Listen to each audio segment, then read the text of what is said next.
Hello, on the screen is a summary of what I will go over in this video. Make sure to watch to the end so you don't miss anything. Step 1. Open your web browser and go to the PAYWORKS login page.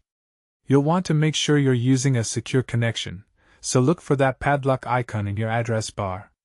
Once you're on the site, enter your username and password to log into your account.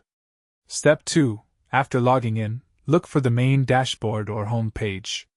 You should see a menu on the left side or top of the screen with different options. Find the section labeled Payroll, Pay Stubs, or something similar depending on your company's setup. Click on that menu item. Step 3. Now you're looking at your pay stub history. You should see a list of all your previous pay stubs organized by date, usually with the most recent ones at the top. Skim through this list to find the specific pay stub you want to download. Step 4. Once you've found the pay stub you need, click on it or look for a download button right next to it. Some versions might have an icon that looks like a downward arrow or say download directly. Click that button to start the download process.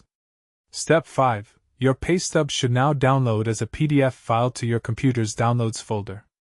Check your downloads to make sure it came through properly, and you're all set.